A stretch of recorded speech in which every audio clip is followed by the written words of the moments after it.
इसी के साथ एक बार रुक करेंगे हमारे सहयोगी पिंटू सिंह का। लाइव हमारे साथ कनेक्ट हो गए और चर्चा करेंगे जो निर्णायक दिन कल था, उसके बाद में प्रचंड बहुमत से भाजपा ने अपनी सरकार बनाई है और अब लगातार चर्चा इसी बात की है कि आखिरकार मुख्यमंत्री कौन होगा। और इसी के साथ कुछ सीटों का विश्लेषण भी उनसे जानेंगे कि जो फैसला जनता ने दिया है उस पर भाजपा के कई ऐसे दिग्गज थे जिनको हार का सामना भी करना पड़ा था। तो पिंटू, सबसे पहले बात कर लेते हैं नेता प्रतिपक्ष और उपनेता प्रतिपक्ष, दो सियासी दिग्गज भाजपा के, और इसी के साथ कल हार का सामना उन्हें भी करना पड़ा था। क्या कुछ कमी या क्या कुछ वजह इस हार के पीछे सामने आई है?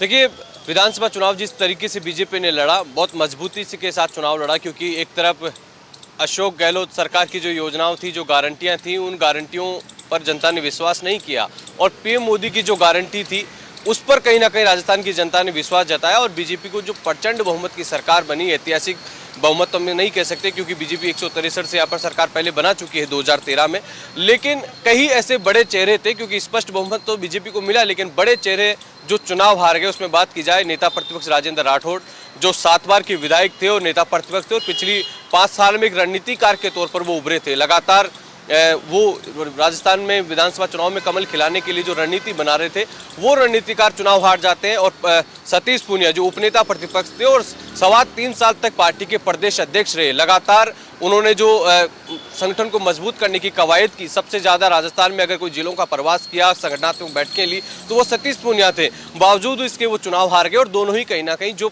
बीजेपी के मुख्यमंत्री के उम्मीदवारों में से वो आते थे, क्योंकि करीब आधा दर्जन से अधिक मुख्यमंत्री के उम्मीदवार बीजेपी में हैं जो जिनके नामों की चर्चा की जाती है, और वो इसमें चुनाव हार जाते हैं। प्रभुलाल सैनी जो कद्दावर नेता हैं, पहले मंत्री भी रह चुके हैं और संगठन में अभी उपाध्यक्ष भी है सीपी जोशी की टीम में, और पहले भी वो चुनाव हार गए थे और इस बार वो हिंडोली से चुनाव हार गए।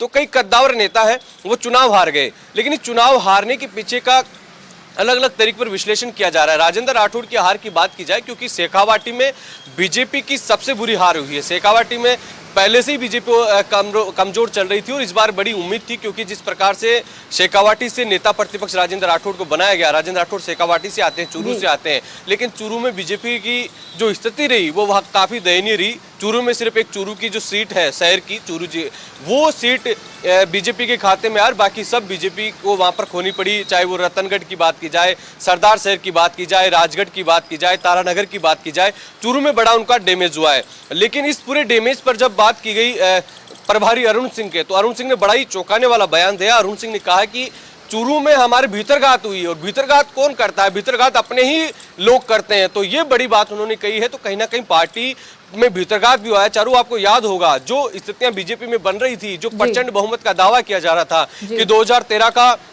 रिकॉर्ड इस बार तोड़ा जाएगा, और जो कांग्रेस में जो गुटबाजी थी, सचिन पायलट और अशोक गहलोत के जो 2 गुट बने हुए थे, उन तमाम समीकरणों से वास्तव में ऐसा लग रहा था कि बीजेपी प्रचंड बहुमत की ओर जाएगी, ऐतिहासिक बहुमत मिलेगा, एक बड़ा वोट बैंक बीजेपी की तरफ आएगा। लेकिन इस बार कहीं ना कहीं भीतरघात बीजेपी के अंदर भी रही, और इस बात को पार्टी के नेता भी स्वीकार कर रहे हैं। तो ये बड़े चेहरे चुनाव हार गए। लेकिन अब सबसे बड़ा सवाल यह है कि सरकार बीजेपी की बन गई, और अब मुख्यमंत्री का चेहरा कौन होगा, राजस्थान को लीड कौन करेगा, और किसका दौर अब राजस्थान में शुरू होगा। तो ऐसे में कई कद्दावर नेता सामने आते हैं जिनकी नाम की चर्चा लगातार जारी, और पिछले कई सालों से, पिछली बात की जाए तो पिछले 2-3 सालों से लगातार ये चर्चा है कि इस बार राजस्थान में जो भी मुख्यमंत्री होगा वो नया चेहरा होगा। इसकी आम चर्चा है। सियासी गलियारों की बात की जाए, चाहे किसी चाय की थड़ी पर चर्चा की जाए, कहीं पर भी चर्चा की जाए, तो ये अब आम आवाम में भी इस बात का मैसेज है कि इस बार हो सकता है कि बीजेपी में कोई नया चेहरा सीएम हो। तो इसको लेकर अब कवायद शुरू हो गई है। तो ऐसे कई कद्दावर चेहरा है जो मौजूदा जो विधायक जीत कर आए हैं, उनके साथ साथ कई सांसदों के नाम की भी चर्चा है, मंत्रियों के नाम की भी चर्चा है। केंद्रीय मंत्री गजेंद्र सिंह शेखावत को लेकर सबसे ज्यादा चर्चा है, क्योंकि वो जिस तरीके से पिछले 5 साल की भूमिका में रहे चारू, क्योंकि लगातार मुख्यमंत्री अशोक गहलोत से उन्होंने लोहा लिया। अशोक गहलोत सबसे ज्यादा उन पर हमलावर रहे, उन पर सरकार गिराने का आरोप लगाया गया, संजीवनी के मामले में उनको घेरा, अशोक गहलोत के बेटे को उन्होंने चुनाव हराया। तो इन तमाम मुद्दों को देखा जाए तो गजेंद्र सिंह शेखावत कांग्रेस सरकार के या कांग्रेस पार्टी के निशाने पे सबसे ज्यादा रहे।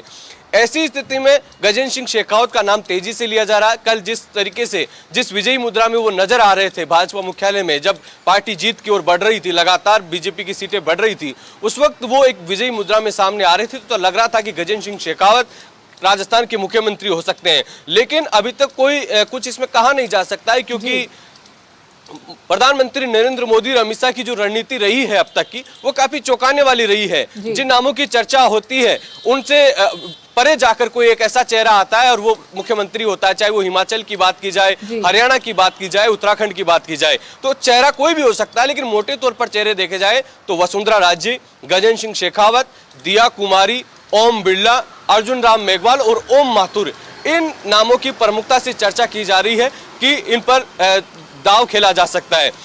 गजेंद्र सिंह शेखावत के बाद में बात करते हैं चारू दिया कुमारी की। तो दिया कुमारी की चर्चा इसलिए किया जा रहा है कि दिया कुमारी स्वीकार्य लीडर है और पिछले कुछ समय में जो उनकी वर्किंग स्टाइल रही है, जो जनता से जुड़ाव उनको देखने को मिला और सत्ता और संगठन का दोनों का अनुभव उनको रहा। 2013 में जब वो विधायक चुनकर आई तो सवाई माधोपुर में बहुत ज्यादा सक्रिय रही और लगातार उनका पॉपुलरिटी का ग्राफ बढ़ा और फिर 2019 में वो राजसमंद में बिल्कुल विपरीत 500 किलोमीटर दूर जाके जयपुर से मेवाड़ में वो चुनाव लड़ती और वो सीट ऐसी थी जो आधी मेवाड़ की थी और आधी मारवाड़ की थी। उसमें मेड़ता, डेगाना, जैतारण, पालिका जैतारण, ये कुछ हिस्से जो राजसमंद में आते थे, तो उनको एक मारवाड़, मेवाड़ और पूर्वी राजस्थान और अब जयपुर की, तो लगभग 75% राजस्थान की राजनीति में उनका सीधा जुड़ाव दिया कुमारी का हुआ। राज परिवार से आती है, महारानी की जगह राजकुमारी को रिप्लेस करने की भी चर्चा है, तो इसलिए भी उनका नाम मजबूती से बढ़ता है और आरएसएस की भी पसंद दिया कुमारी है। ऐसी स्थिति में सॉफ्ट फेस है, स्वीकार्य चेहरा है, संगठन का भी अनुभव और सत्ता का भी अनुभव और पॉपुलर फेस है, तो उनके नाम की भी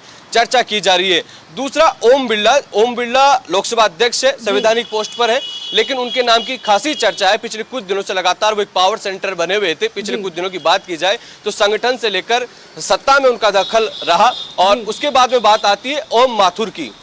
चारू, ओम माथुर का नाम आज से नहीं, आपको याद होगा जब 2013 में स्पष्ट बहुमत बीजेपी को मिला, 163 सीटें, और 14 के बाद 15 में ये बात तेजी से चली कि प्रधानमंत्री नरेंद्र मोदी वसुंधरा राजे से खुश नहीं हो, राजस्थान में अब सीएम बदला जाएगा और वो नाम होगा ओम माथुर। क्योंकि ओम माथुर की जो यूपी में परफॉर्मेंस रही वो बेहतरीन परफॉर्मेंस रही थी, वहां पर बड़ी तादाद में बीजेपी सीटें जीत कर आई और पहले भी वो नरेंद्र मोदी के साथ काम कर चुके हैं। संघ में जब वो रहे, संघ प्रचारक रहे, तो नरेंद्र मोदी से उनकी नजदीकियां थी।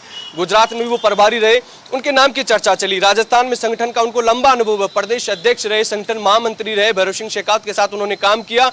और अब इसलिए फिर से नाम चला है क्योंकि छत्तीसगढ़ में अप्रत्याशित परिणाम आए। छत्तीसगढ़ में बीजेपी को इतनी उम्मीद नहीं थी, शायद ही कोई सियासी विश्लेषक या सियासी पंडित ये कह रहा था कि वहां पर बीजेपी की सरकार बनेगी, और वहां पर क्लीन स्वीप बीजेपी ने किया।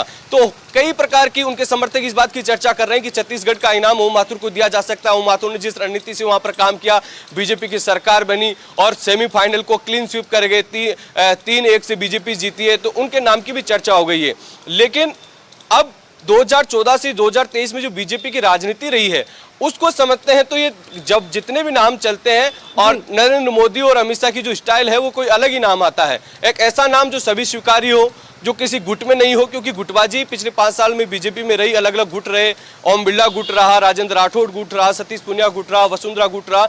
अब ये गुट खत्म हो और एक ऐसा फेस हो जो सभी। आप बता रहे हैं कि प्रधानमंत्री नरेंद्र मोदी और अमित शाह की जो रणनीति यहाँ पर होती है उसमें से कुछ अलग ही और कुछ नया ही इस बार निकल कर आता है। और जिस तरीके से प्रदेश में चर्चा हो रही है कि इस बार मुख्यमंत्री का चेहरा कोई नया ही होने वाला है, तो ये देखने वाली बात होगी। बहुत शुक्रिया।